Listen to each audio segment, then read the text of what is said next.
if the government institutions or the government appointed bodies cannot step up to the plate and do what the needful and do what is supposed to be done, then let it fall into the hands of private investors, let it fall into the hands of people who have a passion for said sport. And so, we have these veterans who have served their country, they're retired but not tired, and have stepped up to do something like this on this scale.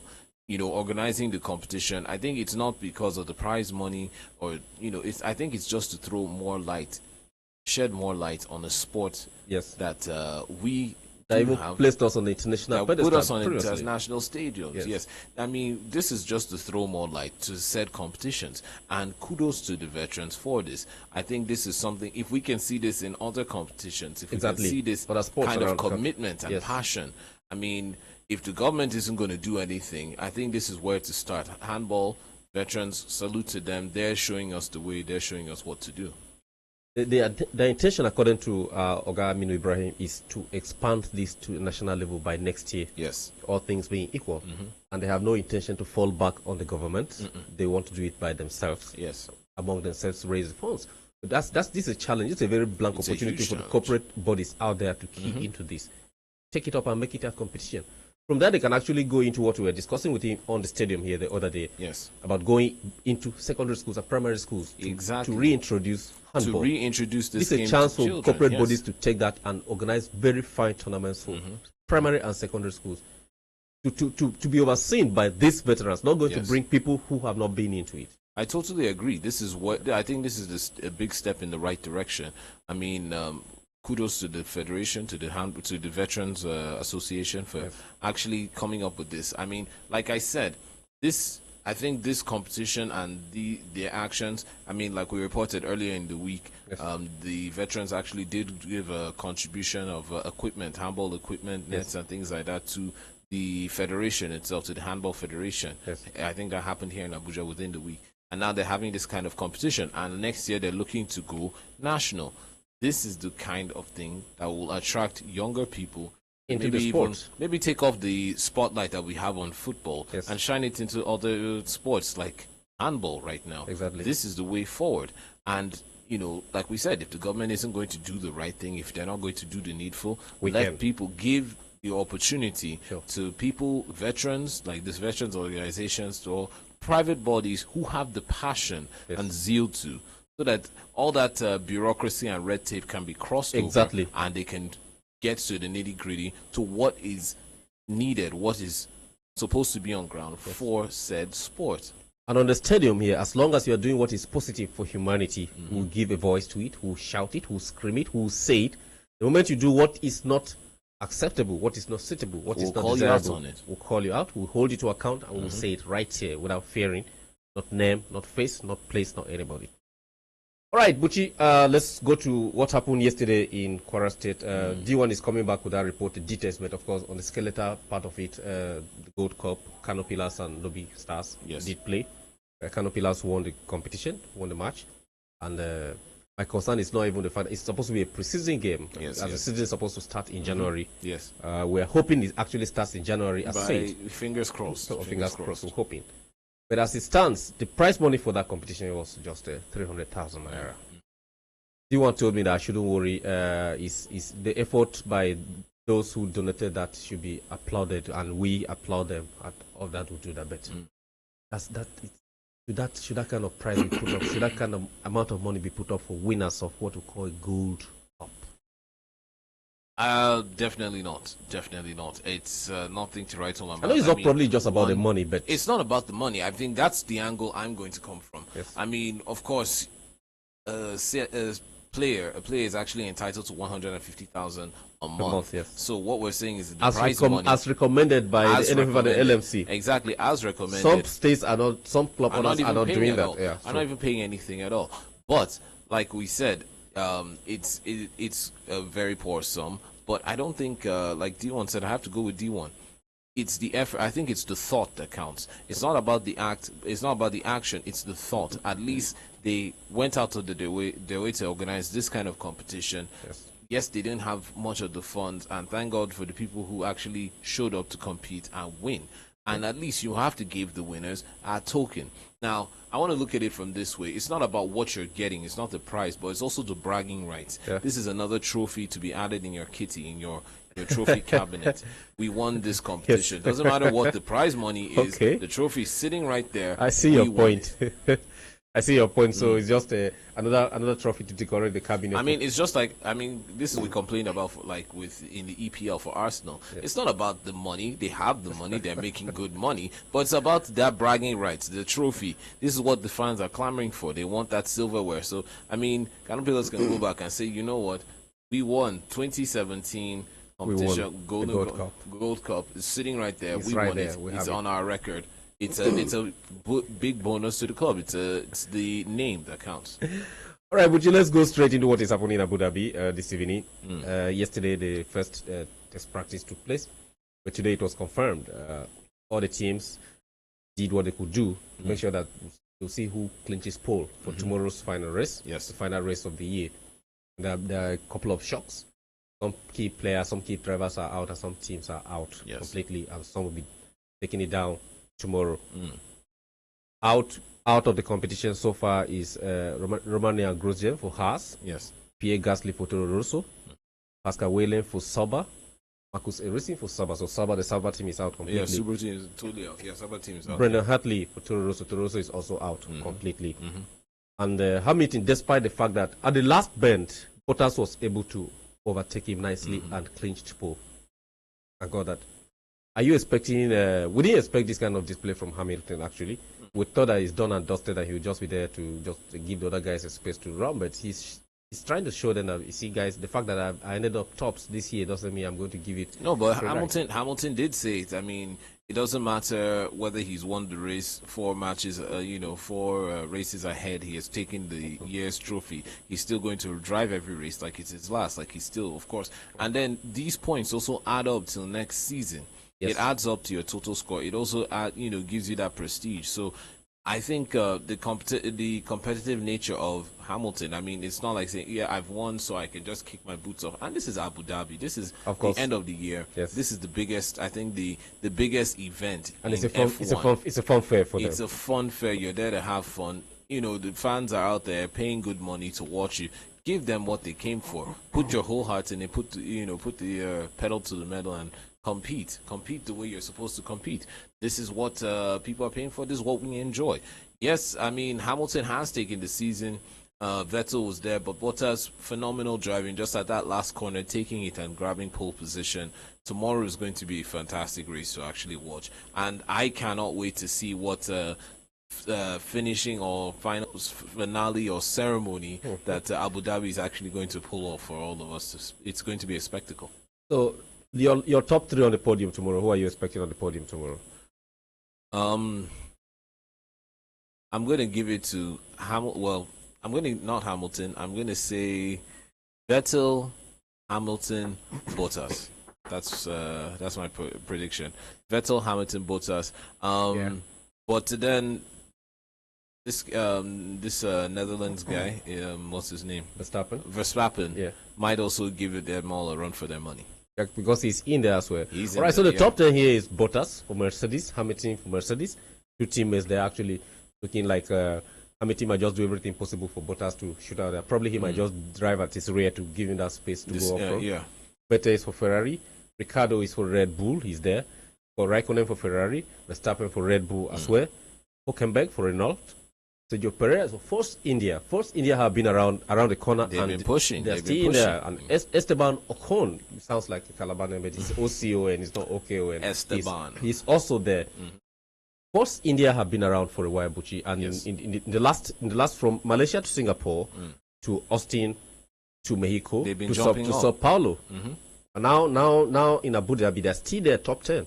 Yeah, they've been jumping up. They're still a force. They're the independent company, but they're still a force to reckon with. I'm actually looking towards 2021 with the new engine regulations coming in, and then also giving space for some of these teams to actually opening up the field for more independent people, more independent racers and racing teams, Yes. and also teams like Force India that don't necessarily have the money and backing and sponsorship Yes. of a Ferrari, of a Mercedes, yes. but now racing on equal terms. You know what? We don't have the money, but we all have the same engine. We all have, then it comes down to truly the skill of the driver. The driver, yeah. Which means we should be expecting some. There has been some contract stalls Yes. with some drivers and some companies. We should be expecting at the end of this Grand Prix, we should be expecting some contract renegotiations. Yes. Or drivers switching teams. Before January. And even some new names coming up on the block. Some of these new names coming up, and maybe even some other older drivers retiring, maybe moving over to NASCAR to make the big money. It's sort of like being a footballer and going over to China or going over to Qatar to play. I mean, going over to NASCAR, make some money from it. I'm looking at there's going to be a lot of shakeup right after this competition. Yes. For next season. There's going to be a lot of shakeup, and that's going to make it all the sweeter to watch F1 next season. Yes, it is to watch F1 next season. This is the Stadium of Human Rights Radio, 101.1 FM. My name is Ted. Buchi is here. We're talking sports. We just spoke about Formula One taking place in Abu Dhabi. Are you watching? Are you waiting to watch the final race tomorrow, the final race of the year? Do you love driving? Not learn what they drive on those cycles and come and apply it on our roads, because they're two different ball games.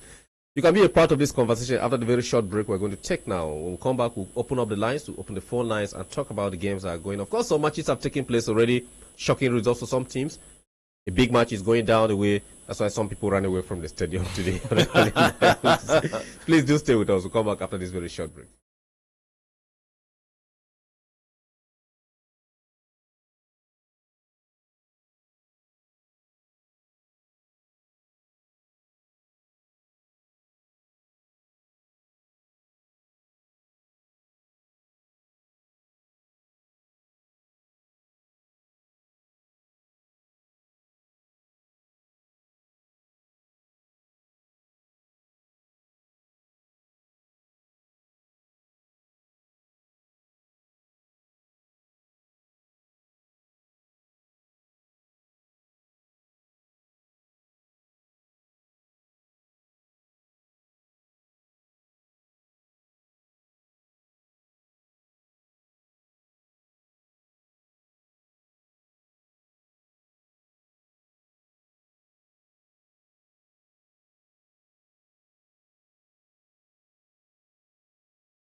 Listening to The Stadium on Human Rights Radio 101.1 FM, redefining broadcasting. My name is Ted and Buchi is here. We've been talking sports, all kinds of sports across the face of the earth. Reports coming in from Kaduna just came in, Buchi. You will be surprised, I know, because you expected this. Of course. That the mega veterans of Abuja won the championship we just spoke about in handball by beating Kaduna 16-9. When they have Oga Amino on that team. Oga Amino on the team, you should expect. What else do you expect? We called him, we couldn't even hear what he was saying because he was singing, celebration, he was singing, and there was a lot of noise on the background. We'll try to see if we can get back to him to put him on air to tell us what is happening there in Kaduna. There'll be a lot of celebration. I guess they should be back in town before tomorrow, so we can drag them to come over here and tell us what. Let us join in that celebration. In the celebration, let's know exactly what happened. It's tournaments like this are at the end of it, or you are going to find people that were not existing to come out to support you and to celebrate you because you have won. As small as it is the right step in the right direction. It's the beginning of big things to happen. By the time they are able to organize this at the international or at the national level next year and bring in more states to participate or more private teams to key into the program and to be a massive competition that it will go around the states. It might even be a big challenge to the federation, the handball federation as well, to think of that. So congratulations to Abuja handball mega veterans for winning the inaugural championship in Kaduna by defeating Kaduna veterans 16-9. Very wide margin there. I don't know how many Ogaminu must have scored, but we'll try to find that out from him when he comes back. Buchi, Eddie Hearn is talking. We said it from the beginning that this guy was interested more in business than in, of course, he's a promoter. In the professional careers of boxers. And now he has come out publicly to say he's interested in managing Tyson Fury, the Furious Fury. He wants to manage Fury. That's why he probably opted to help Fury regain his license from the BBC. And has he gotten his license back? He has not gotten yet, but he Eddie Hearn has offered to help fast track the process to make sure that Fury gets his license to box back. And probably he wants to have the two heavyweights presently around in his team, in his camp. If he's able to get that and then arrange a unification bout, after he has gotten both Wilder and Parker and then probably gotten AJ to have all those belts that he needs, and then he stages a fight between AJ and Fury. Or he could, in other terms, or what he could also try to do is, if let's say the fight between AJ and either Parker or Deontay Wilder don't work out, he could use Fury as some kind of like cannon fodder, testing grounds to go and fight up with these people. If Fury takes Parker or he takes Deontay Wilder, he gets the belts. He can then consolidate all said belts under his one roof and using England as his springboard. I think that's what Eddie Hearn has also been planning all along. He does not want, I think he really, really does not want AJ, his biggest client right now, holder of 3 major belts in the heavyweight class, to go over to Las Vegas, because yes, Las Vegas is where the money is, but Eddie Hearn has no power there. He really doesn't have the say or the power or the pull that he has back in England. So I think now him coming out to say, you know what, I'm ready to manage Tyson Fury, having these two under his belt and under his camp, he can organize. He then has the foreground to dictate where the fight is, how the split goes, and the whole pot. He said, I can understand that he's a free agent. That's Eddie Hearn speaking. I don't know the ins and outs of that, but certainly if he was willing, we would be interested in working with Tyson Fury. I have spoken to him. I think he needs some help in terms of a team. It's a process that is complicated. He needs the right advice. He wants to box on the biggest shows, the box office fighter, and fight AJ. I can deliver all those things confidently. Of course. Just like you said. Of course. He wants to bring this guy into his team. So anybody who is challenging has to play according to the terms of his team. Because Fury is the next big thing in British boxing. Forget the part of him that is not very pleasant. If Hearn is able to work on him to get those off himself, Fury is another big thing to watch out for. And even AJ would think twice agreeing an easy fight with Fury. He's a good boxer. Like they say, he who pays the piper dances to his tune. So exactly, that's the same thing he's trying to do here. Let's say now he's able to secure Tyson Fury as a client, and of course AJ being his own client too. This is much easier ground to actually set up AJ's next fight for Tyson Fury in that regard. And control that division, and maybe even at some point, like you suggested, maybe pit Tyson Fury against either Parker or Deontay Wilder, use it as a gauging point. If one of these two falls to Tyson Fury, then that big mega bout between Fury and AJ that seems to be the dream mega fight right now would come to pass. All right, you are listening to The Stadium on Human Rights Radio 101.1 FM. My name is Ted Buchi Isie. You can join the conversation by calling and talking about what is happening in the sports we have discussed. And of course, I'm very sure that some of you have watched matches today, both in England, in Spain, in Germany, in France, in Netherlands, and other leagues across the world. A lot of people are centers now watching Chelsea and Liverpool at Anfield. Of course, what is happening in that game? Where are you watching? What are your thoughts? Has the game started the way you expected it, with a lot of predictions probably going to go wrong or go right at the end of the day? I know there are some people that may not be able to talk to me or call this program today because of suspicion or fear of the fact that the games might not go in their favor the way you expect. Yes. The number to call is 081 89 99 1011. That is 081 89 99 1011. Would you go straight into the world of football? You were shocked by one of the games that took place this afternoon.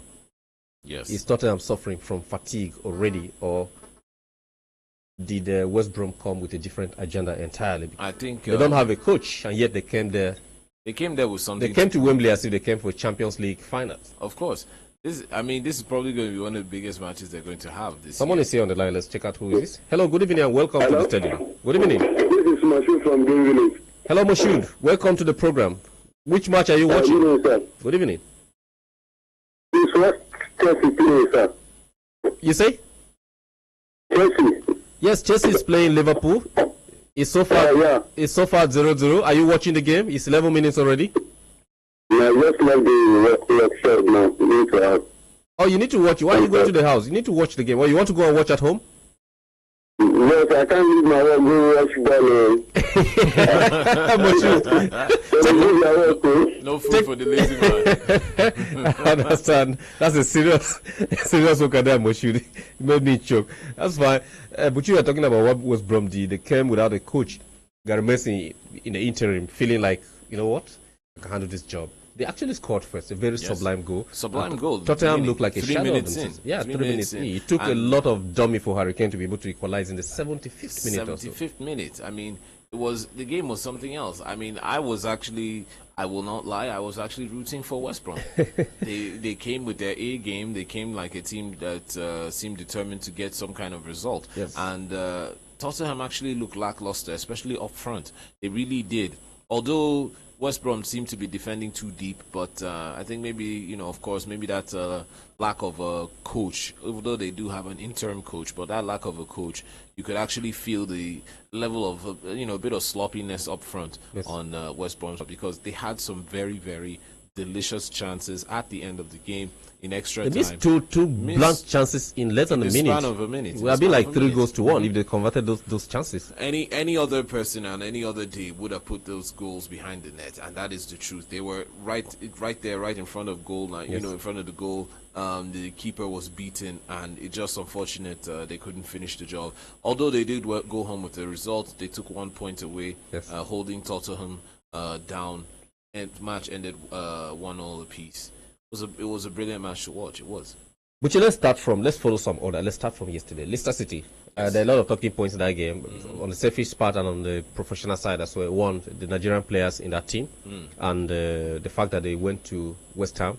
David Moyes trying to unleash his own standard setup and his own structure of players after accusing some of the big players that are big names. They are just playing. They are not living up to the reputation that they are accorded. Yes. And that are bringing the club down. His normal pep talk in the team, team room. Yesterday was a draw.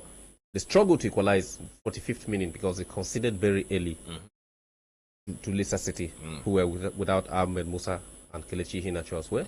Because indeed he played his 30th Premier League game straight off. He's been playing sublime football for them. West Ham, Leicester City yesterday. That was an early kickoff late kickoff rather for Friday. Early for Friday, of course. Early for the weekend. For Friday, yes, but late in terms of time. And all that, yeah. Did you expect that result? Did you expect West Ham to pull? For them, it was a massive victory. It was. Moyes came out to say there are a lot of positives he can pick from the game, and I was wondering, positives, you are playing at home to Leicester, of course. Yes, these are former champions, I must say, but you've been given this job that you actually long for.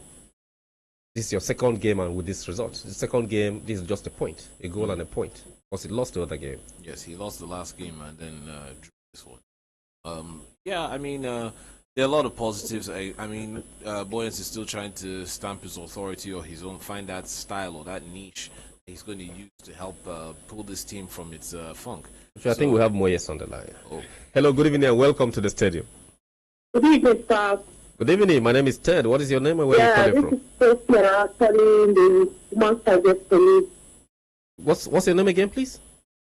The handballer. I called you guys about 3 weeks ago. I really missed this program. Oh, okay. Where have you been? We are trying to reach you. We couldn't reach you. Yeah. The nature of my job is not allow me to follow up. I really missed you guys. So Are you a pilot? I'm not. Are you a I'm a security civil agent? servant. Okay. Yeah. Okay. I just want to shout out to you guys. Happy weekend. Thank you very, so very much. Yes, I follow up today, and I'm very happy listening to you carrying all sorts along. Yes. That's all we do here. Handball, my favorite sport. Okay. With my regards to Aminu. Okay, he will hear when he comes back. He's actually in Kaduna presently with the Legends Veterans Handball tournament that just finished. Abuja Veterans actually won. All right. Yes. Thank you so much. I appreciate it. Thank you so much for calling. But there's one more thing. Okay. I would like to follow up on the game, but I don't know there's any of training. You would like to follow up with what? The game as a game, handball game. Okay. The handball. Okay. What I will do is I'll get your number. I'll get it across to Ogamino when he returns. We'll talk, and then he will give you a call and let you know their schedules and when it's convenient for you to join them to participate in their trainings. Is that okay? All right, sir. Thank you. Okay, so just text your name and your number. Text your name to this number and put handball in brackets. No, I've already been with you guys. Just that Okay, just the nature of my job is not allowed me. I'm that woman police. Okay. I called you some weeks ago. okay. The woman police that called you Yes. some Okay. weeks ago. Okay. All right then. Yeah. We'll do So something. I'll do that. I'll text the number. Okay. All right then. Great. Thank you so Thank much you. for calling. Yes. Keep listening to Human Rights Radio. Thank you. Good night. Okay. Bye. Yes, Ogaminu's candidate Buji, calling to find out, following up the games. Of course, impressed rather that we're not just giving coverage to football, we're giving coverage to other sports. That's what we do here on the stadium. The stadium is a place where every sport is played. We're going to have Dambe here as well one of these days. Those of you who are watching online or on TV, you watch Dambe in this studio, provided our equipment not be broken.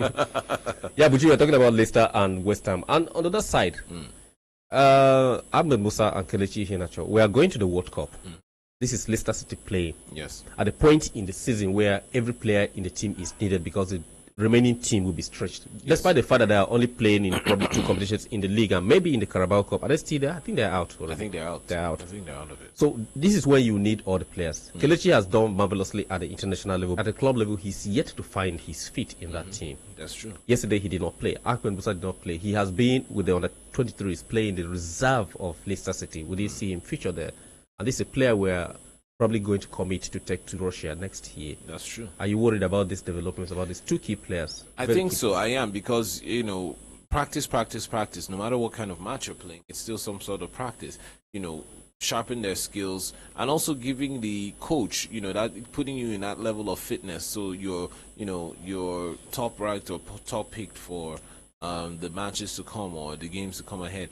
I think they need to see more of the ball. I think I guess the coach right now doesn't see them in his plans. Yeah, he came out to say, Cloud Tour came out to say he doesn't see, he actually calls them fringe players. There are 3 of them, Musa, Leonardo, Olao, and Johan Benalone. 3 players. Musa is the most expensive of them because he came from CSKA Moscow at the cost of 16 million pounds. 16 million, yes. The rest are below 10 million. You buy a player of that worth, and he has just started like twice in the season.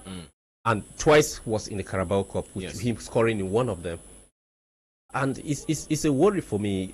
I'm really wondering, what best can we do, even though we're not talking about our FA and our Football Federation now, but what best can we do from home to ensure that the players who are taken to Russia are actually starters in their teams? Is it up to us to discuss with those coaches? No. There used to be a relationship between some club managers and country managers who feature their players Yes.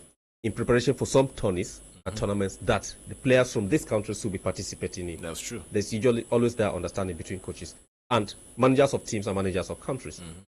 Do we have that clout? Do we have in general? Do we have that clout that he can relate to Claude Paul, can relate to Antonio Conte, he can relate to Jose Mourinho? I'm just calling coaches randomly. Yes. In clubs where maybe we have players that will need them to feature, to ask them, what is the problem? Will you play my players? Will you feel them? Or is it up to the players to work extra hard to deliver, to impress the coach, to include them in his agenda? I think it has to be up to the players. It has to also be.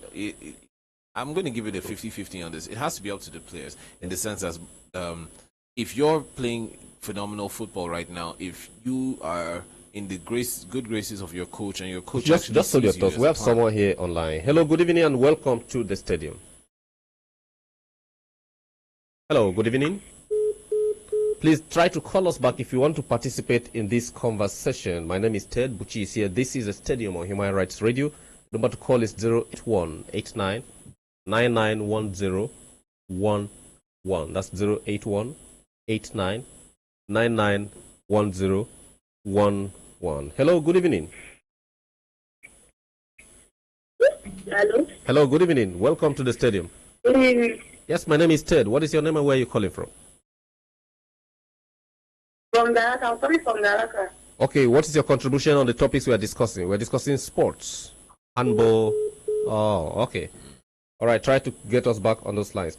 Yeah, you are making a point that it's up to the player, first of all, and it's up to the managers as well. It's up to the player in the sense that if you're top of your game and you're doing the best you can, there's only so much you can feature in. If you're not given a chance to shine, if you're not given a chance to show your level of fitness or to shine in that, then that's on the manager. Because the manager, every manager who comes in has an idea or has a vision he sees for his team or his club, and sometimes you just don't fit that vision. Maybe your style of play, maybe even your level of fitness does not fit that vision. I remember Victor Moses in Chelsea suffered that for many years until Conte actually came in and actually saw a use for him, his talent, and how to feature him. Converted him to fit into his own formation. Fit in perfectly, beautifully. Now he's an integral part of that Chelsea team. Sometimes you have to wait it out for that person or that coach or that manager to see that. But then also, I think in terms of training and things like that, your level of fitness and the way your game has improved can also maybe even draw the attention of said coach to say, you know what, I like the way this person is moving on this field today. You know what, let's feature him in this and let him prove himself, giving you that chance to prove yourself on the ground. Now, on the basis where managers, as country managers, club managers do have a relationship. Have that relationship. Yes, there used to be that relationship, but I think it's always come to a clash or a head because you have a club manager who's under pressure to deliver or lose his job, and then now you as a team manager coming up to say, you know what, we need our players for international duty. It's the same thing for the country managers, so because I know that there have been conflicts back in the days. Fergie used to have problem with so many country managers for feeding players that he was resting, and their countries needed them to participate in international competitions. Jose Mourinho has always had problems with country managers for inviting players that sometimes the countries, the supporters of those countries think this is not true. Yes. You see a player play a game on Tuesday, and there's an international break that the country will be playing on a Saturday or on a Sunday, and is declared unfit by the medics of that team. Yes. And he has just finished playing 90 minutes or 90 plus for his club. Probably the club manages him. It comes down also to the level of injuries, because when these injuries come, the players go back to the clubs to manage them, because that's where their best physios and the best doctors are. Yes. But there's always that relationship between the country managers and the club managers. I don't know where we are getting it wrong. I'm not saying General Ross should go and call Paul and say Cloud and say, hey, you see what? I'm going to test my star player. He's going to be in Russia. You know what I want you to do? Play him every 90 minutes. If the chap is not fit, I understand. That's the point you are making. Yes. But if the player is not given enough play time, you are trying to manage your squad. You have a couple of injuries. You're trying to give people a lot of playing time as much as rest time. so that the squad will be fit for all the remaining games. And balance. This is a crunch time in the fixtures when you play a lot of games within a short number of days. If the player is not doing well, should we, as a country, if he's not doing well at the club, on what basis are we inviting the player into the country, into the national team? On what? For playing for the reserve side of the club? Exactly. Or should we think of replacing this player at this point in time? I think, especially if you're not playing, if you're not in form and you're not playing the game that it fits into what dream or vision your country coach or your country manager has, then you should step aside, because there are 1,001 hungrier individuals out there ready to prove their game. Now, don't get me wrong, Ahmed Musa is a phenomenal player in his own right, but right now, just not in form. And even if he is in form, he's just not finding the back of the net. And right now, that's what matters, especially in a competitive, as competitive as the EPL is. Yes. He's just not finding that form or not finding that net. So when it comes down to the team, when it comes down to home play, coming home and playing for your country, it's that your performance. It's that your performance that judges, that puts you on that pedestal of whether you're fit enough to actually participate or you're in form, or maybe you just don't fit in with the team's plans towards victory, towards 2018. So I think right now I can't tell the dynamics that's going on in Leicester City, but right now Musa is not delivering what the coach. Because if he's delivering, he'll be fielded. It's as simple as that. If he's delivering, he'll be fielded. If the coach has plans for him, for his side, he's fielded. Right now, he doesn't. So right now, just he should just enjoy the weekly wages that are coming in, and I'll probably get more filling stations. Exactly, keep purchasing more filling stations. It's always good to invest in the future. That's sarcasm. Of course, he's making good use of his money, I must say, because most footballers end up broke a lot of times, and very broke because of poor investment. So he's doing that. It's our worry anyway, because of the players we have in our clubs across the world who are going to Russia. That's why we raised the issue. They're going to Russia, and some are not seeing playing time in their club. What is the fate of the Super Eagles going to Russia? Of course, we qualified with ease. We dropped down 9 places in the FIFA ranking, so our story is never straightforward. This way. I have a caller on the line. Hello, good evening, and welcome to the stadium. Good evening, welcome to the stadium. Yes. My name is Ted. What is your name? How you doing? Very fine. How you doing? Fine. How today? Ide as it be. All right. What's your contribution? I just want to meet you. Okay. Are you not watching any game this evening? You know they watch Chelsea and Liverpool. So what? You know they watch the match Chelsea and Liverpool. I don't watch now. Ah, you don't watch Amba? Yes, sir. How the game be now? How did they go? It's fine. Ah, okay. That's very fine. Thank you for calling the stadium. Thank you, sir. All right then. You have a lovely evening. I want to ask a little question now. Where is it? Sir? Where are you? I am inside the stadium in Human Rights Radio. Okay, yes, for that place I get your number possibly. Where you get the number? I didn't forget myself. Okay. All right. So you are live on air on the program called The Stadium. We discuss sports on Human Rights Radio. All right. You sounded like somebody who got lost somewhere and all that. But of course, here we give a voice to everybody. We give you time to speak what you say. Buchi, today, Crystal Palace. Games at Crystal Palace won at Stoke. Surprising result for you? They have been the whipping boys of the league so far. They are still at the bottom of the table. They're still at the bottom of the table. Today with 8 points from 13 games. This is the second victory of theirs. Yes. This is the second victory of theirs. It's going to feel special. They've lost all their matches, had 2 wins, and I think now 2 draws. Yes. Yes. So this is a special victory for them. Kudos to them. 2-1 today. I mean, massive game against Stoke. It's a massive game. I think they have felt the absence of Zaha and Benteke, and now both men seem to be up front, firing on all cylinders. Maybe if they keep playing like this and keep pushing like this, they might be able. I'm not saying they will, might be able to squeeze and just avoid that relegation that they don't seem keen to go on. A lot of people consider that as far as relegation is concerned, Crystal Palace is a done deal. It's a done deal, yeah. They're gone. Who is next to join them? Everton? Well, Everton they have the potential to get out. Hopefully. They have a big game tomorrow. They have a big game to go tomorrow to decide. After the humiliation by Atalanta in the presence of their home fans. In front, exactly. That kind of being demoralized like that and going out to play at home again. I don't think some of these players and some of these teams and even some of these fans will be able to handle that kind of loss again after the sore beating they received. So wait to see what happens tomorrow where Everton takes on. Hello, good evening and welcome to the stadium.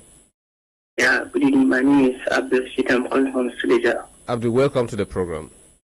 Yeah, thanks. Please, I just want to ask a question. I want to join one of the sports team there. I don't know how to go about it. You want to do what? He wants to join us here on the stage. I want to join athletes. Okay. I don't know what to do about it. Okay, you want to join athletes in what kind of game exactly do you do? Running.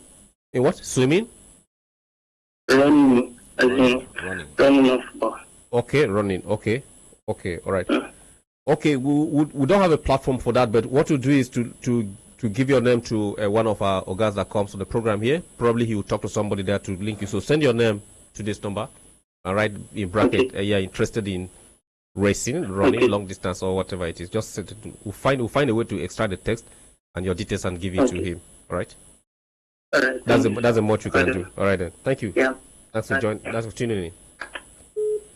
This is a Stadium on Human Rights Radio 101.1 FM. My name is Ted Buchis here. We'll take a very short musical break. When we come back, we'll continue to talk about the games that are going on. But so far, it is 32 minutes at Anfield. These two teams are sizing themselves up still. No goal from anybody.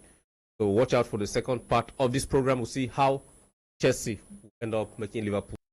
Would that happen? Manchester United is already leading.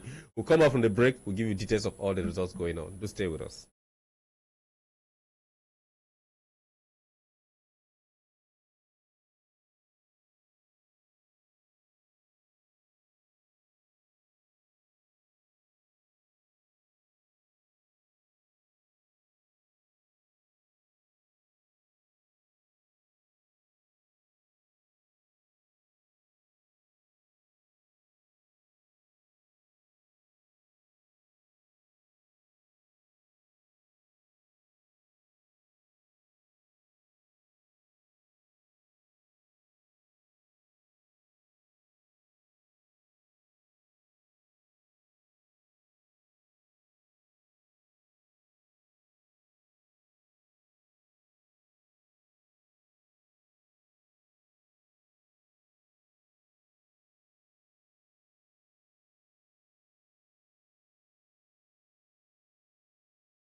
Super Eagles can do, have the players have more playing time in their respective clubs, or there's nothing at all that can be done.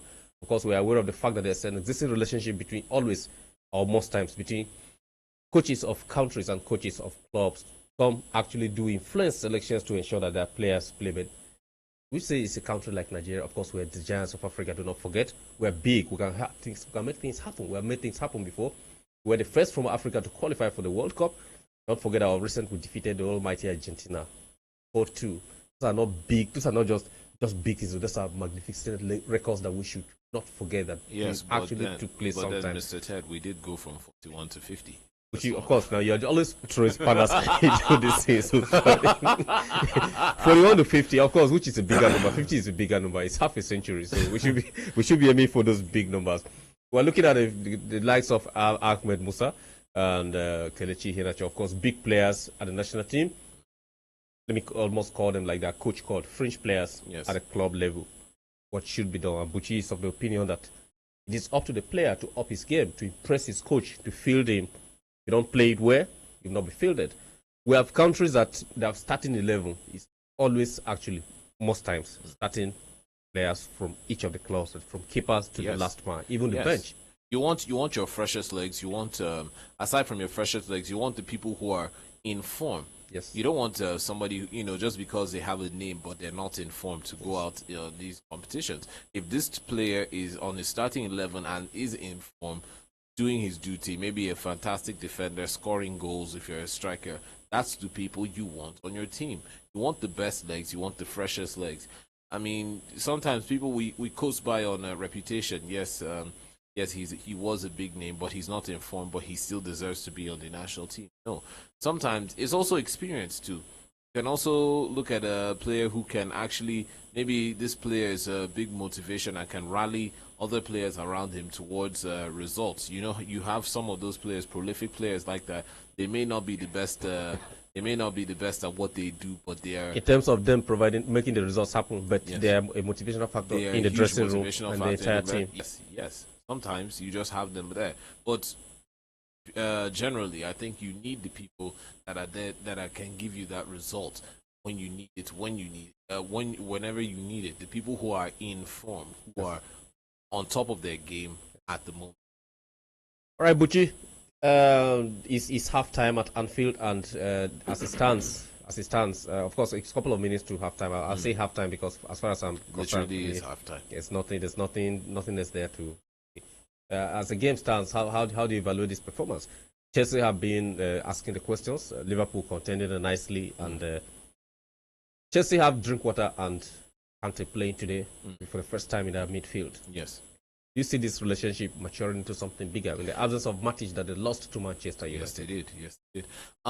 It depends. Drinkwater, phenomenal player. Of course, Kante, whose presence was missed. Former teammates, Former teammates, whose presence was missed. Due to the injury. Really missed due to injury. Chelsea actually felt Chelsea really needed him so much. They signed him with the injury. They knew he was injured. They signed him with the injury and asked him to rest. That was Drinkwater. Yes. They needed him and they signed him in. And I think that combination, we saw that combination, these two players, when they were both in Leicester, we saw that combination. We saw that beauty there. I think Chelsea would like to replicate that said magic for the team. And that was a combination that actually chopped over midfield to provide that Premier League that Leicester won that year under Claudio Ranieri. So I think for now, let's see how it goes. I think Drinkwater, this is the first time I think this season both players are now actually fit. Drinkwater, who was injured for a while, and when Drinkwater came back, Kante was a bit off. Now this is the first time these two players who know each other, who played with each other, are being fielded on this team. Let's see how it goes. I mean, right now the Chelsea seem to be the ones asking the questions and pushing for that opener.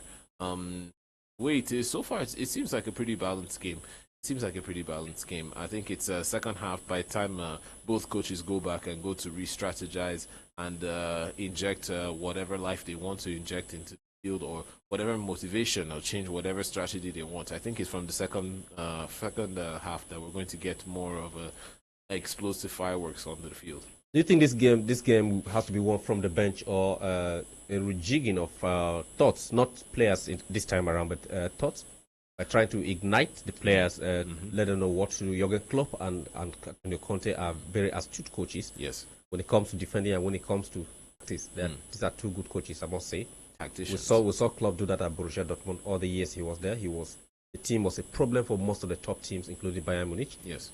Conte has done that over the years, both with Juventus and now with Chelsea, winning the league on his first time in England. Playing not very good now, losing some embarrassing games, but of course, he's somewhere in there. He's not dropped. He's there. He didn't get the players he really wanted to sign, but he did get some players. He is, you know, sometimes in life you don't get what you want, you get what you need, and it seems like he's making the best with what he has right now. Because, like you said, he didn't really get the players he actually wanted. But it doesn't matter. In the end, he still got a few of them. Morata, he wanted Morata, and he did get Morata. Morata has delivered.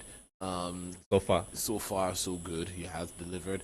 I think January injuries don't come knocking because he's an injury expert. No, that's the thing. I mean, he did get his injury. He was out. He's back again, scoring goals, back to scoring ways. I think it's the January window we're going to be looking at. Conte's probably looking towards that angle, towards purchasing more players, maybe strengthening up letting go some and letting go some players. That's the same January window that Jose Mourinho is considering getting out of Chelsea, getting Willian out of Chelsea and David Luiz. He's looking at the same January window that probably Florentino Perez is considering triggering Eden Hazard's release clause to move him over to Spain. Also Harry Kane. I mean, Perez is looking at Harry Kane up front. Manchester United is looking at Griezmann. A lot of rumors and speculations, but one I think I'm actually looking forward to is actually seeing the return of Diego Costa with we are going to ask the fans out there listening which players they want the clause to let go and which players should come in after this very, very, very short break for our Muslim brothers and sisters to go for prayers. And after that, we'll open the phone lines. You tell us which players you want in your team and which players you want to let go. Stay with us. Human Rights Radio.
It's Human Rights Radio 101.1 FM, redefining broadcasting. You are listening to The Stadium with Ted and Buchi in the building. We'll be talking about all sports on the face of the earth.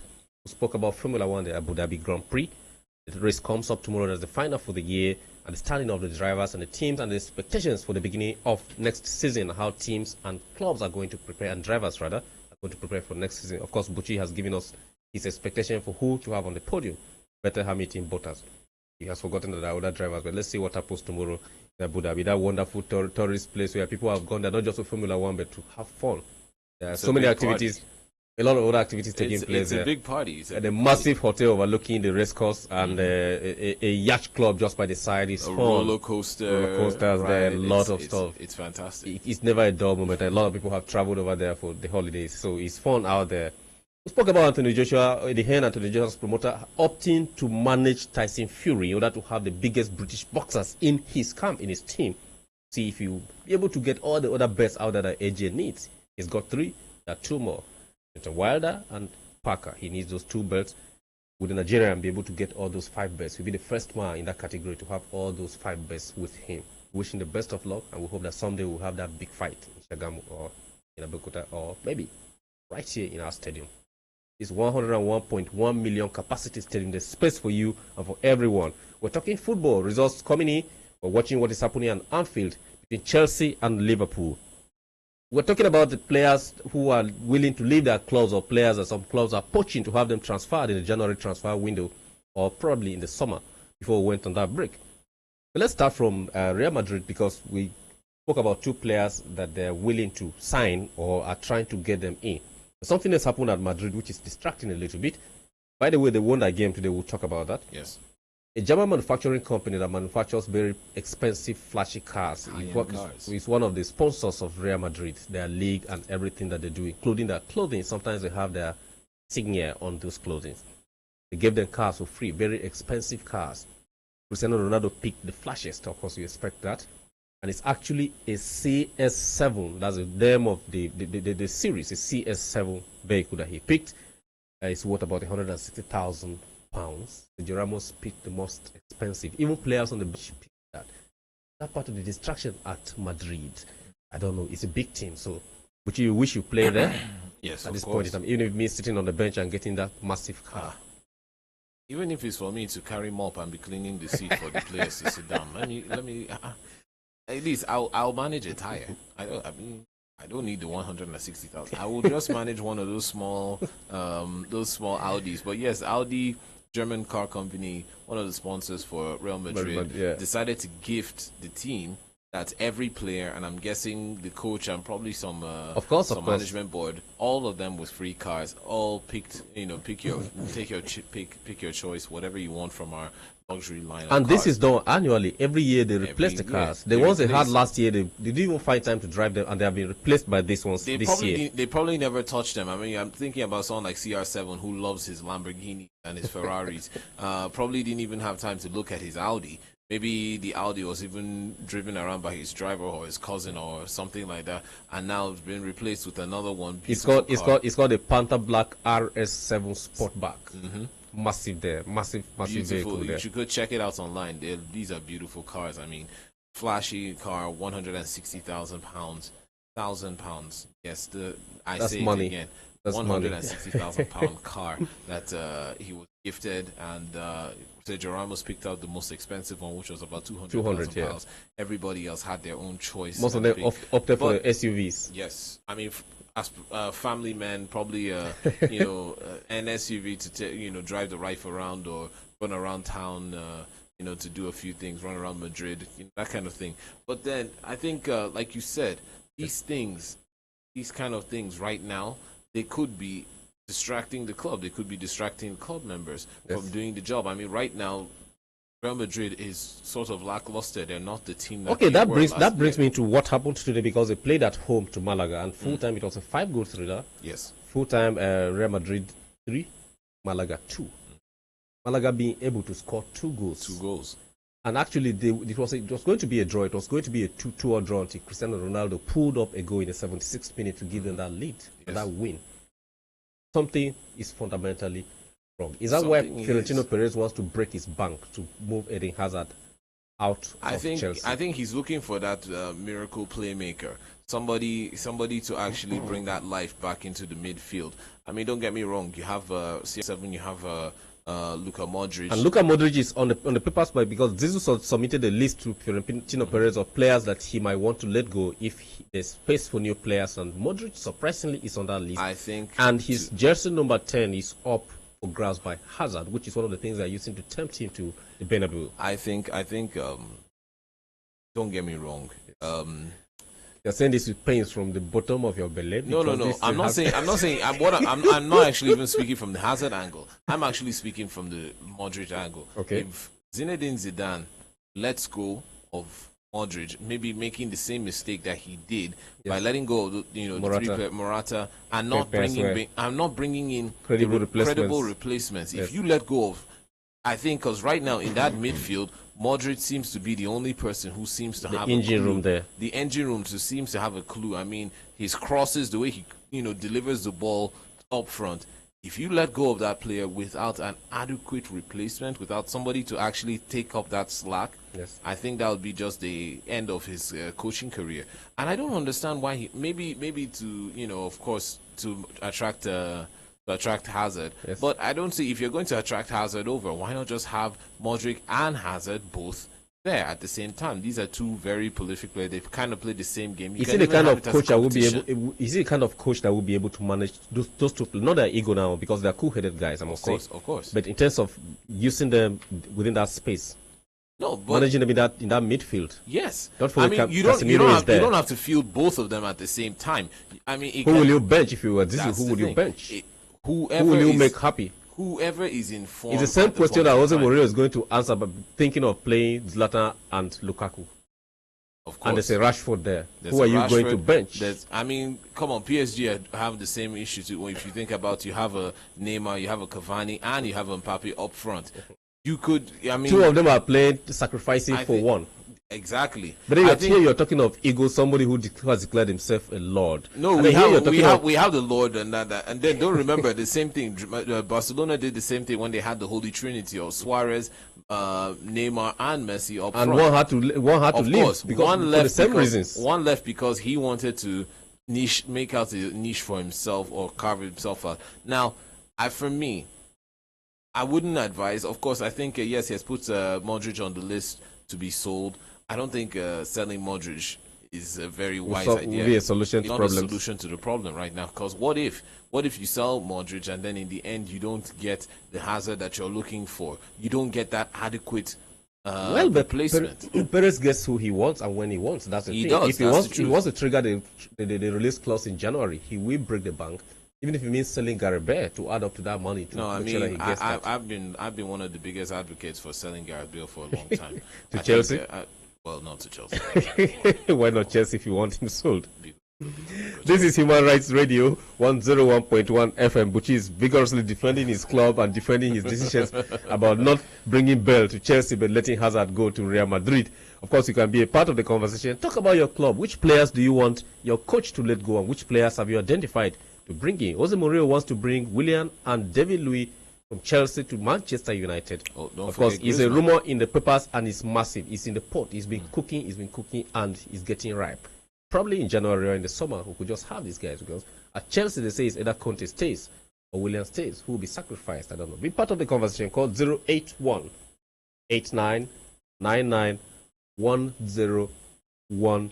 But it's halftime at Anfield and it's still a stalemate. So we'll leave that until they're back on the pitch and we'll talk about that. We're talking about Madrid. We'll leave there shortly. We'll go to other teams.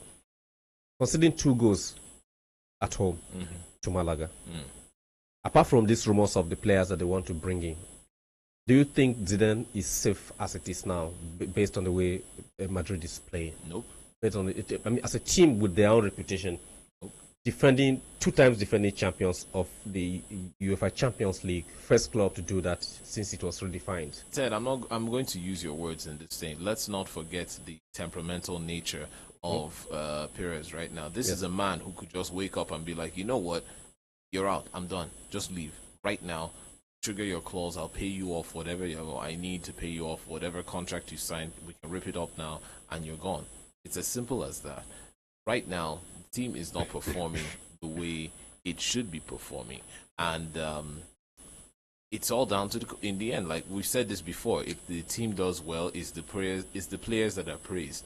If the team does badly, the coach we gets turn the to boots. the coach. It's the coach that gets the axe. And right now, Madrid is not doing as well, or are just don't seem to. They seem to be stuck in some kind of existential funk right now. They're not doing as well as they were last season. This is the same team that took the league and took the UEFA Cup. Yes. I mean the UEFA titles, the Defended championship. it. They defended it and took it.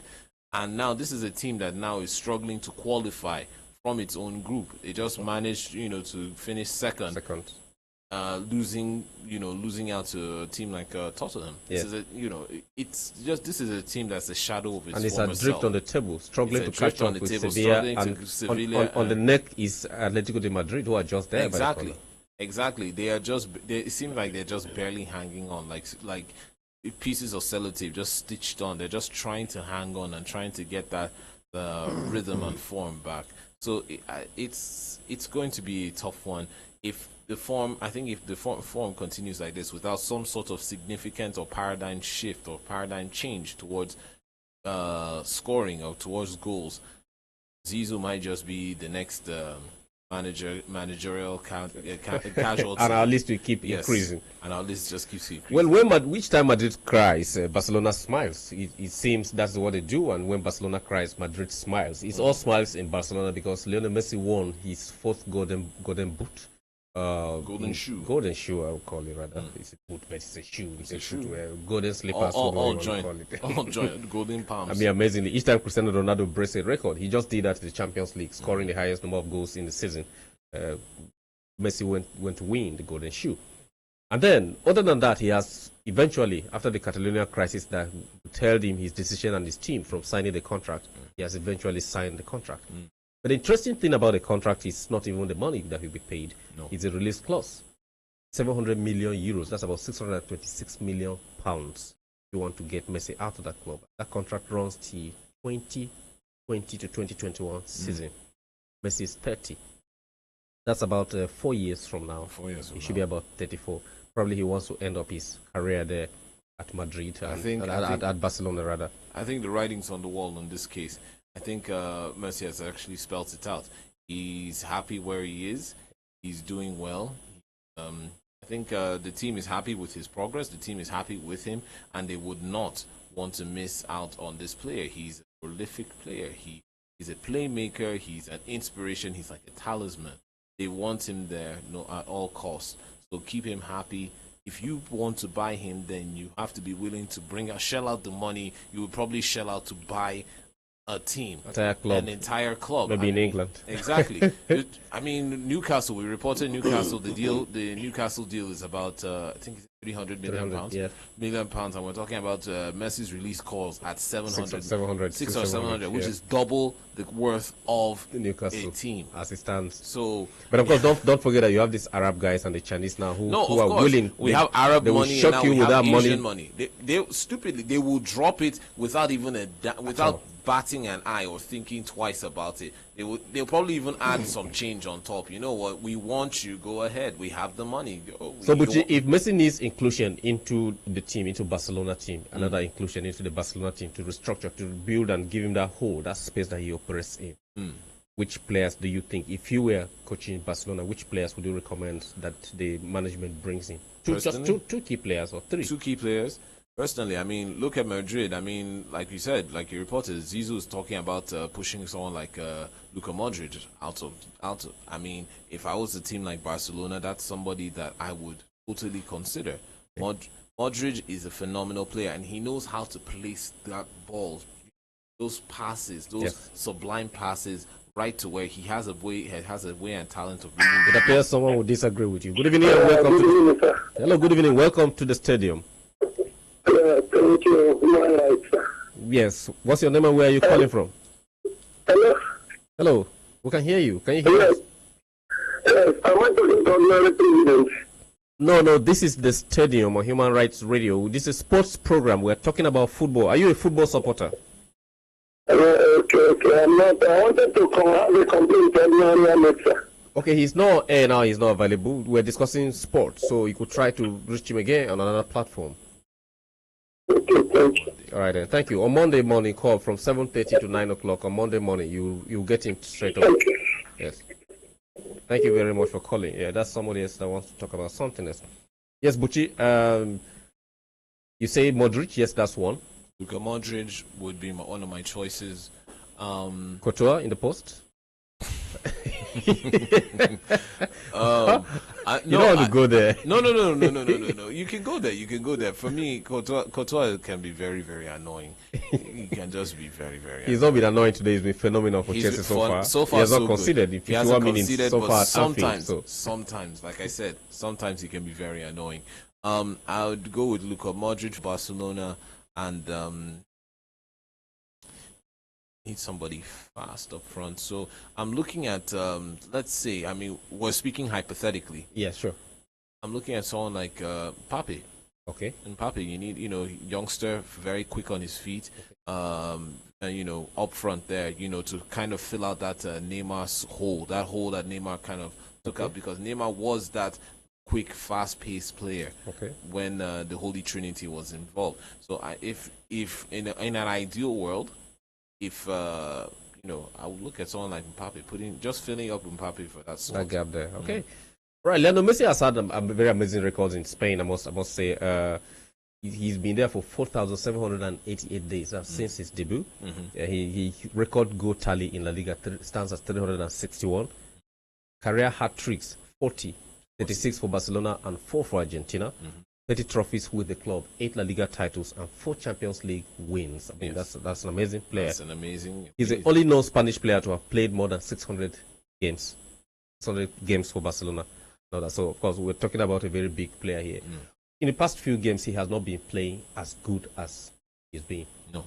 It appears that now that he has signed this contract and everything is over, maybe we'll see the Messi that we used to see again. He will be back to his real game. Of course, Barcelona is on top of the table, so there's not much worry for them. No. In terms of being afraid of anybody breathing down that throat. But don't forget that. Never say die. Yeah, La Liga used to be like a one horse race, but no, not anymore. Recently, it has changed. The same thing in England. It has changed. So you have to make sure that they have a gap, a massive gap between. If you're going to win convincingly. It's as simple as that. I mean, you can't be leading with a point or 2 points and think that you're safe. And considering head-to-head as a win. Exactly. You can't be. So if you're going to win convincingly, win outright. Let it be 10 points, 20 points. If you can lead with 20 points, you can lead with 10 points. Like Man City is trying to do in England. Man City is trying to do right now. Just trying to run away with this league without... According to G1, by March, you hand over the trophy to them. Exactly. He said by March... I don't know. Right now, it's even hard to see any team that could stand as some sort of roadblock that could. We're coming to that because we're going to talk about Manchester United, who are runners-up. I mean, let's use that word. Okay, they're second on the table, not runners-up as if it's done. Yes. Second on the table and following up Manchester City with everything that they have, and with Jose Mourinho receiving his injured players back into the squad, we're expecting a lot of shift on that table, a big run for their money. He's also receiving Drinkwater back and Kante getting fit again, fitting into the team again. Yes. We're seeing a lot of returns. Arsenal as well, do not forget that Arsenal, they like to spoil things even when they're not going to win. Exactly. Get to that, they do a lot of that. So we're going to talk about that, but we want you to call. We're talking about clubs and the players that you think should leave and the players that you think should come in. Jose Mourinho is planning to raid Chelsea again of David Luiz and Willian. And when he wants, he does it. He's good at that. He has his squad at Manchester United that is almost the heart of Chelsea, including himself. There's Lukaku, there's Mata, there's Matic, and there's Jose Mourinho. Who else is there? I think there's someone else I'm forgetting. So call the numbers 081-89-99-1011. That's 081-89-99-1011. It is still goalless at Anfield. It's about 53 minutes of play now as we speak. This game, which looks like it's going to end in a draw, maybe. I don't know what will happen there, but of course, we'll watch and see. Somebody's on the line here. Hello, good evening, and welcome to the stadium. Hello, good evening. Good evening. Welcome to the stadium. Thank you. I want to Human Rights. Yes, this is a stadium on Human Rights Radio. Okay, based on what you're discussing, I would say Barcelona. Yes. Getting Ozil to move behind Messi. Okay. And if possible, getting Conte from Chelsea. Okay. Okay. N'Golo Kante of Those Chelsea. two guys, NFC. yes, N'Golo Kante. Those two guys to get the better of best. Wow, they did get the best at. Okay, you forgot to tell us your name. What's your name, please? Oh, I didn't get that. I wanted to ask you some questions, but you hear the interesting angle that is making N'Golo Kante and Ozil to play behind Messi. How do you see that formation? That would be fantastic. That's probably even a better choice than my own pick. Yes. Ozil, of course. There's been. That's so there's someone here on the line. Hello, good evening, and welcome to the stadium. Good evening. This is Willie. Okay, welcome. Make your contribution. I think it's calling all the way from Document. Oh, okay, that's amazing. Thank you. Yeah, I think Chelsea could get the like of David De Bruyne from Man City. Okay, he used to be at Chelsea. They sent him away. He used to be a Chelsea player, but they sent him away. They didn't like him, just like Mohamed Salah. I know they sent him away, but yes, he is good now. He is good. Okay, I agree with you. Yes, everybody can testify his performance. Yes, you're right. Yes, so I think Chelsea should get like of De Bruyne and Kylian Mbappe. And Pape. Yes. Can Chelsea pay for these players? They are very expensive. I know they are very expensive, but they have to make some sacrifice in order to get something. Okay, so if you are the manager, who will you sell? Okay? Who will you sell at Chelsea in order to buy Mbappe and Kevin De Bruyne? Which players will you sell? I think the player in which I will spell is Hazard? Hello? Yes, I'm listening. This the defender they bought from this Monaco. Okay. Who is that? Rudiger? Rudiger. Yes. Okay. All right. Yeah. Okay, you sell him to field to form. This Bakayoko. Okay. Bakayoko. Okay. Rudiger was from Roma. Yes. Bakayoko. Okay. Yes. But I thought he's one of your best players so far. No. All right. Thank you for calling. Sorry, I mistook Bakayoko for Rudiger. Rudiger came from Roma. Bakayoko came from Monaco, from the league on. Say he will say Bakayoko. It's a waste of money actually, and get some other player, and then get him in there. And Pape and what? Kevin De Bruyne for Chelsea. So you say Bakayoko and bring in those. I wonder how that formation will be there, because those are players that are starters. They're not bench warmers. They're not bench warmers. Who would you actually bench if you got those two? You two can be a part of the conversation. Buchi is here giving us clubs that he thinks, players that we think, or you think, or we think. It's a rumor anyway that should leave their clubs to other clubs, because many coaches are using this month. This is the month that many coaches identify which players to buy. They look at disgruntled players in other clubs that they think they can make them an offer, a very nice offer in January, and then trigger the clause and get them out during the summer. Coaches are identifying players already. Some are talking, some are not talking, some are poaching the players illegally, as they say. But all that conversation is going on. Be part of this conversation here. Call 081 89 99 1011. Chelsea and Liverpool at Anfield. The game is still going on, because Mohamed Salah has not been able to prove to Chelsea that he was a waste. Shortly before the game, Buchi, both Hazard and Cahill came out to say Mohamed Salah was treated unfairly at Chelsea. He never got enough playing time. The club was not patient with him. The same thing that Antonio Conte came out to say. But let's pick a call here. Hello, good evening. Hello, good evening. Welcome to the stadium. Yes, this is the stadium on Human Rights Radio. We're discussing sports. What is your name and where are you calling from? Michael from Irawa. Okay, Michael from Irawa. What's your contribution? Are you watching the match? Yes, sir. Okay. Let's hear your thoughts. I think that Moyo should go for Gary and William at Chelsea. Okay, Gary Bay and William. Yes, sir. Okay, you think he doesn't need a defender? He was thinking of David Luiz. No, he said Mourinho. Our defense are okay now. Our defense are okay. Okay, defense is okay, right? Yes, sir. Okay, all right. Gary Bale and William. Thank you for calling from all the way from Area 1. He's thinking of attack at Manchester, Old Trafford, having an attack-minded team. That the defense is okay for him as far as he's concerned. But then you come on, think about that. You have, if you go, let's say you go for Gareth Bale, you go for Gareth Bale and William. What about Zlatan? What about Lukaku? What about what becomes Rashford? of them in the what team? What becomes of them? conflicts are already brewing there. Of course, you know that. And let's look at what United did today. They played today. They won 1-0 against Brighton and Hove Albion.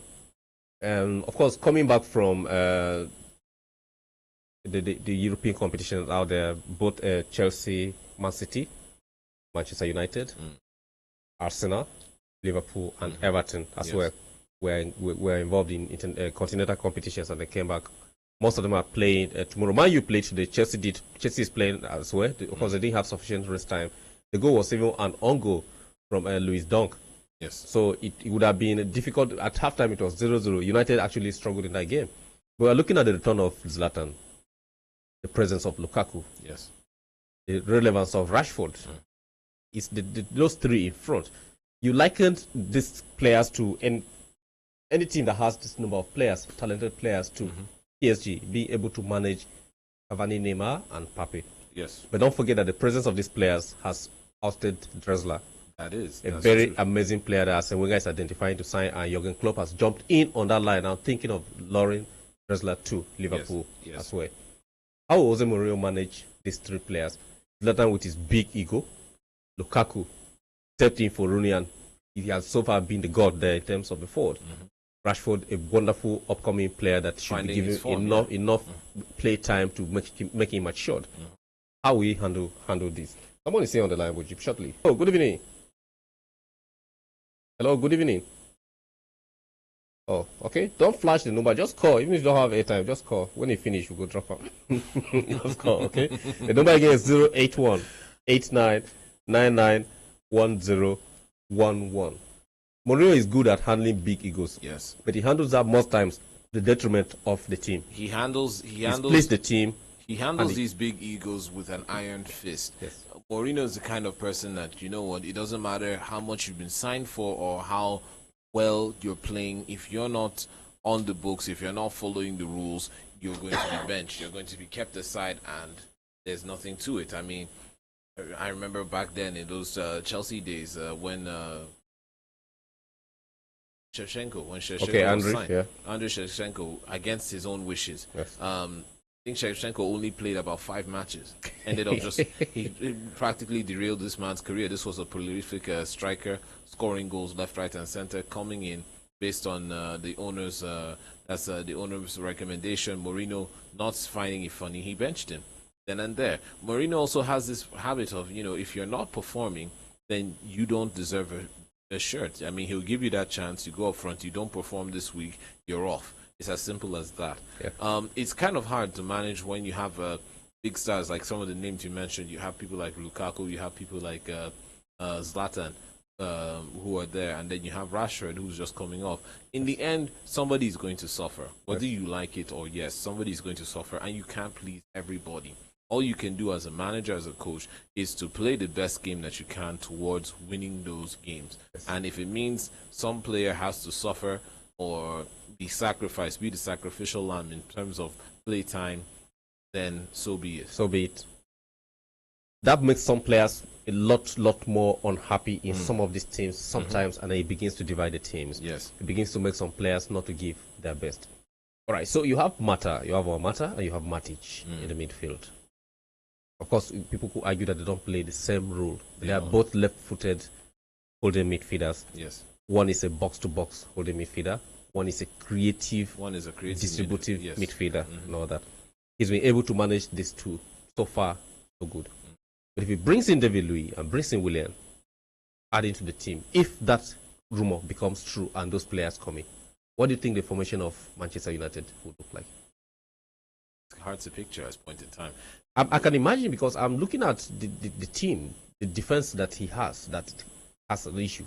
He needs to have at least one or two more central defenders. I think 2 solid central defenders. 2 solid central defenders. Yes, 2 solid central defenders. Probably be the best buy for Mourinho. And the return of Pogba now, I don't think there's any serious need for a holding midfielder again. There isn't really a need for a holding midfielder. I think that's where people are getting it wrong. Right now, I mean, Mourinho has a solid midfield with the return of Pogba. Yes. You have Matic there, you have Mata there. You know, these are solid players. You then have Rojo at the back.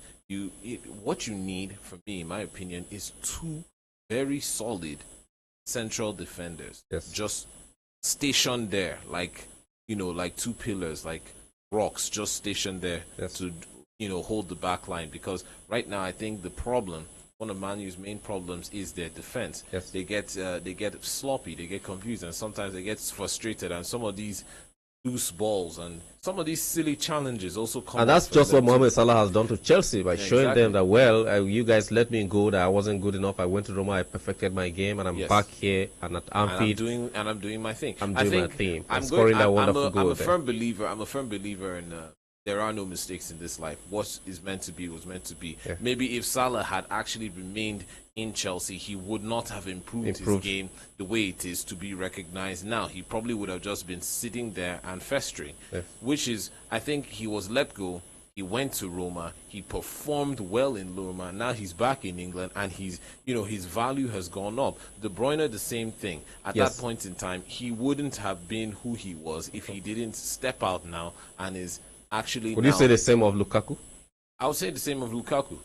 Chelsea has actually been a breeding ground for superstars now in many clubs. But they never valued this player. Well, that's the thing. Chelsea does the same thing. I think the only team that really does value like the young is probably Arsenal. Yeah. Arsenal is a team that will brew you from the academy and then give you the chance. Find a way to integrate you into the main team and give you that chance. But then you have this ironclad contract that just kind of keeps you there, and then you end up spending at least a good 7 or 8 years there. Manchester United used to do that under It's a Chelsea fan on the line, I think. Hello, good evening, and welcome to the stadium. How are you? Very fine here, and you, sir? I want to inform you. Your name first, sir. My name is Ted. What's your name and where are you calling from? So I concluded that I forgot some of the document. I want to come back on Monday. Hello, sir. This is the stadium on Human Rights Radio. We are discussing sports. He kept going on low. Yes. Yeah, sports was going to be sold. Not only Moses, even Louis was sold and later brought back. Yes. So, for me, I don't believe it will still hold them for a long time. Okay. For the fact that it will still hold them for a very long time. Okay. Those players are sold. It will still really hold them for a very long time. Okay. All right. Of course, he's trying to give us our history, which is very true of Chelsea. A lot of players that they sent out, and some of them came to hunt them, like Salah is hunting them now with an amazing goal. A very nice combination there with Alex Chamberlain there, and Liverpool having it all the way now, almost the 78th minute there. But of course, Chelsea never say that. They like to play to the end. But with games tomorrow, Everton will be going to Southampton. Everton were disgraced by Atalanta in front of their own fans. Yes. And they'll be going to Southampton, a very strong team, I would say. And when it comes to this time of the season, that's when they play their best football, because they don't want to slip down rather on the table. Right now, for Everton, it just seems like from bad to worse to what's next. I don't know what Unsworth is. Hopefully, Unsworth will redeem himself and redeem the salary, the coaching salary that he wants to be. He's been a tour guide for most of the coaches that come. Yeah, exactly. He's an interim coach. It's so that's for tomorrow. Yes. Of course, Arsenal again, having played in Europe and lost to Cole, will be going to Burnley. A very strong team as well. A very strong team, but I think Arsenal going there to make a statement. They lost out, and they're coming back with that anger and that heat, and I'm going to give it to them. Okay, Manchester City, top of the table, top of the table in Europe, and topping the table going to Huddersfield Town. Would they be suffering from fatigue like Manchester United struggled today? Chelsea is struggling as well. They're struggling. I don't think so. This is Man City right now. I mean, right now, it's going to be an act of God to actually win this team. They just don't seem like stopping. Everybody is just firing on all cylinders. It's going to be another victory. Crystal Palace, your boys, going to Brighton and Hove Albion. What happens here? Do they stand a chance to redeem themselves? Well, Roy Hodgson came in as a messiah, and it doesn't seem way. Maybe Sam Allardyce, who is an expert in saving teams from relegation, might need to be brought in to save Palace from going down. It will get confirmed in the next few games that they are officially relegated. That's true. If care is not taken, no matter what they play for the next season, for the next few games, even if they win, it might not be enough to pull them out. But I still wish them the best. I mean, I'm always a big supporter of the underdogs. And I love the combination of Zaha and Benteke. These are two very, very good players. But, we'll watch them tomorrow to see what they will do. It's going to be hard. It's going to be a hard match. All right, that's the size of the program. Thanks to all who called and those who attempted to call. It didn't get through. If we ask you to send a message, yes, we'll check it up and get a record and pass it to the relevant authorities. Those who try to call to talk to the ordinary president, please call on Monday from 7:30 to 9 o'clock. You'll get him live on the Brekete Family program when he's live on air in the studio here today. Thanks to Brownie, thanks to Desmond, and thanks to Mr. K on the server for making this go out there, being broadcast for those of you who watch us online, those who watch us on YouTube, and those who listen on radio and every other platform or medium that you used to watch. Thanks. Without you there, we have no business staying here to broadcast this. Thanks, Buchi, for recovering from your hamstring ahead of Formula One. Of course, tomorrow, go watch the Abu Dhabi Grand Prix finals games out there. My name is Ted. Until tomorrow again.